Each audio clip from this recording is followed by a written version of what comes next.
South Australian National Footy League had their Hall of Fame inductees come in. There were 8 people that were inducted. It's a fairly exclusive club, tough to get into. Our next guest was inducted by none other and presented, of course, by the legendary Neil Curley.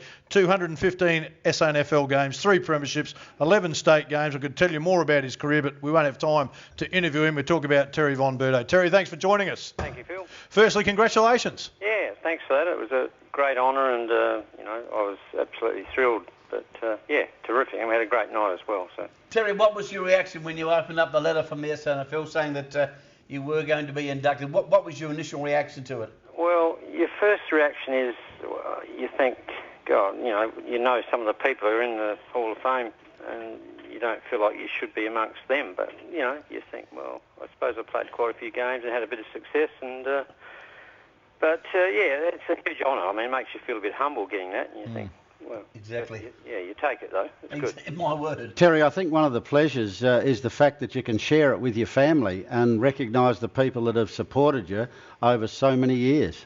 Yeah, that's right, Russell, and that's what it was all about. And, it was amazing last night because I didn't think my son's away, so he couldn't be there. He's in America, but Natalie had commitments with the Australian netball team. They got a game on Sunday against Jamaica, so she wasn't there as far as I knew. And then I rolled up and she was there. So Norma Plummer was amazing. She actually let her come across for it. So I was wrapped in that.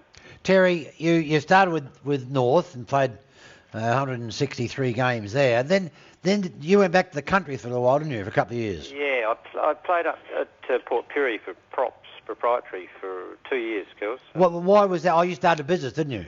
No, that was big. Well, basically, I just felt like I was burnt out with the league footy, and I was building a house, and I just sort of had enough. So I wasn't going to play for I didn't know for how long, and then I got an offer from Props, and to be honest, the money was better than what it was in the league. So I sort of I'll give it a couple of years, but it was hard work because you used to drive up before the game and play, and then drive home afterwards. So it wasn't easy, and the standard was pretty good up there too. And then Bob Hammond got in your ear and enticed you back to Norwood. Yeah. Bob said, do you want to come and have a kick again? And because obviously through the North Adelaide thing, I said, I thought about it, and I thought, I might as well. I have a few years left in me, so I thought I'd try it again. Yeah. And that was successful. That was good. Oh yeah, I was wrapped in that because even the first year we were in the finals, but the second year to win the premiership and by a point and come from behind was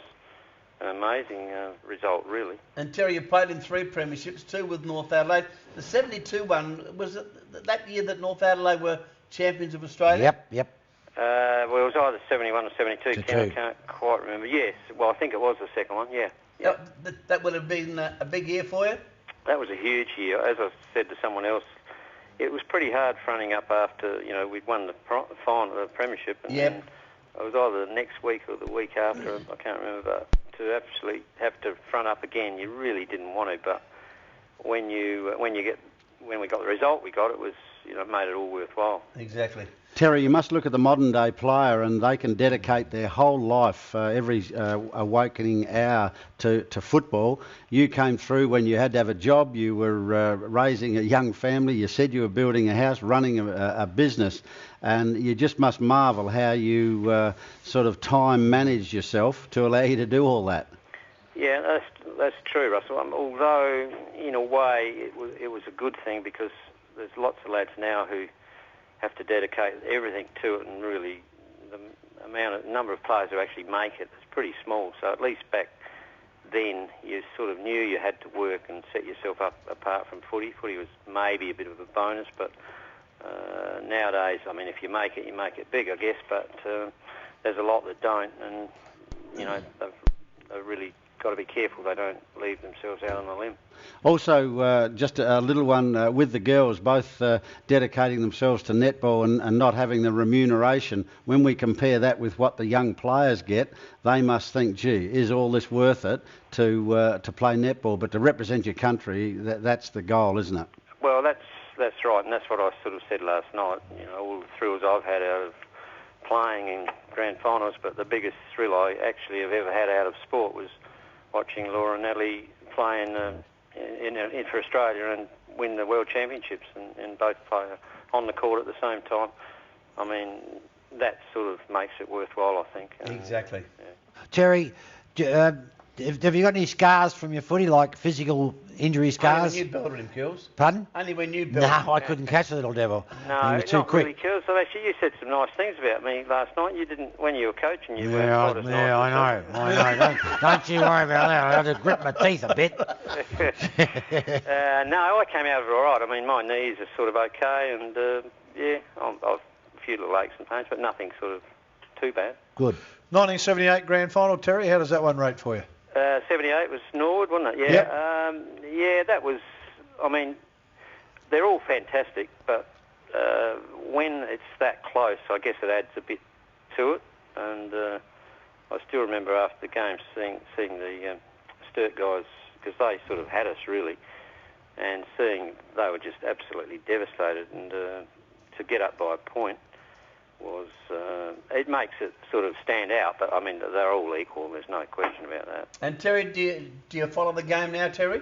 Yeah, Ken. I go to quite a few Nord games. Like Laura's husband James Gallagher, of course, is captain of Nord, and Ashley's boyfriend Andy is playing for Nord as well. So I go to see a few of those when I can, and often go to see the Crows play. Catch up with a few mates there. And, yeah. Do you enjoy the AFL scene?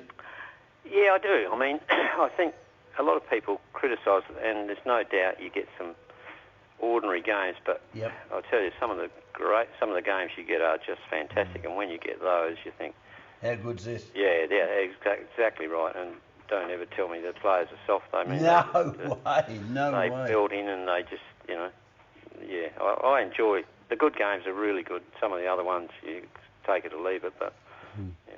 And Von, you make a lot of friends during footy. You've stayed close to a few of them and running around the tennis court? Yeah, Russell. Well, there's a group of us play, and John Burkett and Frank Stemper, Glenn Hewitt. It was sort of a group of us who play a bit, and the tennis is not all that good. It's got getting worse and worse, I think. You get worse together? Yeah, but we still obviously compete, as you would with your group. Mm.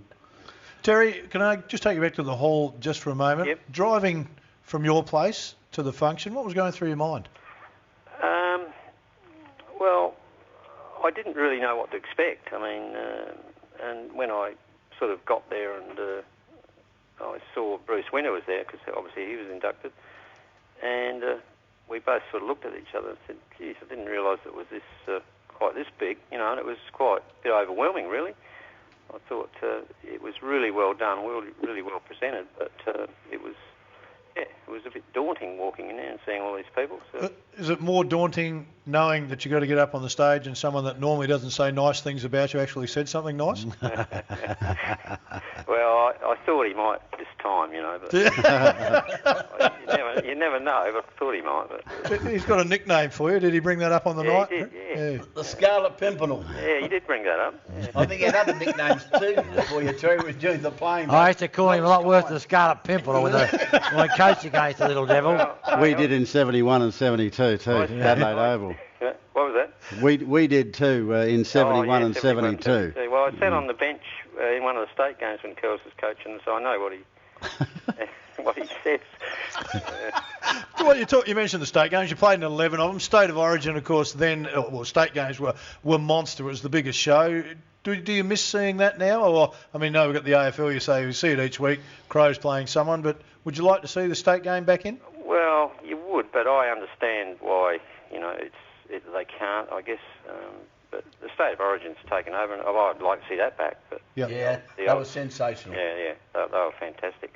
But it's got harder and harder, and although rugby seem to be able to do it pretty well, don't they? They do. Queensland, New South Wales, you're right, Terry. Terry, you played under a few coaches.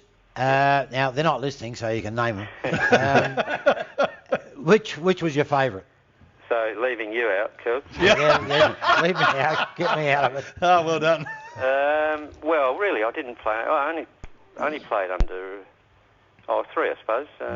Jeff Motley was my first one. Right. And I thought Jeff was fantastic, and he gave me my start and sort of backed me in, and I thought he was a great bloke and a really good coach, and we got close, but I really felt like he sort of set the club up to a large degree. And then Pato came in, and the Swamp Fox. Yeah, he came in, and he was pretty well advanced in his ideas, I thought. You know, although you mightn't have agreed with all of them, he got everyone playing, I suppose you call it a game plan now, and we stuck to it. And it wasn't that pretty, but it was effective. And then Bob, of course, at Nord was. I knew Bob from North, so I knew what he was like, and he was the same, really. He was pretty demanding, and but thought a lot about it and pushed the guys along. So they're all different, but they're all good in their own way. Exactly. Well, Terry, congratulations. That's certainly a huge honour for you and the entire family, because the family plays an important role. Congratulations on that, and also, Terry, congratulations with what your two girls are doing. It's been absolutely sensational. All the best, Terry. Thanks, Ken, and thanks, guys. Yeah, well done. Terry. Well Terry done, Von. Bertouch. He could play a bit. He could play. Always Number there. 2.